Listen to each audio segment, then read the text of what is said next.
AICC chief Kharge Hyderabad పర్యటనను విజయవంతం చేయాలని కార్యకర్తలకు పిలుపునిచ్చారు ప్రభుత్వ విప్ రామచంద్ర నాయక్. ఈ నెల 4న ఖర్గే హైదరాబాద్ లో పార్టీ బహిరంగ సభకు హాజరవుతారని చెప్పారు. క్షేత్రస్థాయిలో పార్టీ బలోపేతం, ప్రభుత్వ పథకాలు, అభివృద్ధిని ప్రజల్లోకి తీసుకెళ్లడంపై ఖర్గే పార్టీ నేతలకు దిశానిర్దేశం చేస్తారన్నారు. ఖర్గే పర్యటనపై మహబూబాబాద్ జిల్లా కేంద్రంలో సన్నాహక సమావేశం నిర్వహించారు.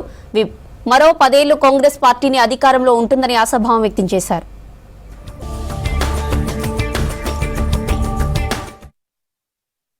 4వ తారీఖున ఏఐసీసీ అధ్యక్షులు మల్లికార్జున ఖర్గే గారి సభకు పెద్ద మొత్తంలో కార్యకర్తల్ని, నాయకులను తరలించే కార్యక్రమంలో భాగంగా ఈరోజు సన్నాహక సమావేశం జరిగింది.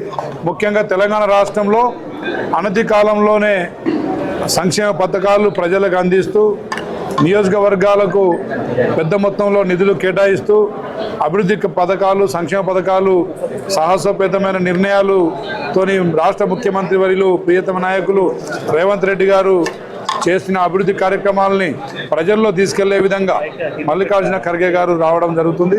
పెద్ద మొత్తంలో మరి ప్రజలు అన్ని నియోజకవర్గాల వారీగా, కేవలం కొన్ని నియోజకవర్గాల నుంచే కాకుండా అన్ని నియోజకవర్గాల నుండి కార్యకర్తలను తరలించే కార్యక్రమం తీసుకున్నాం.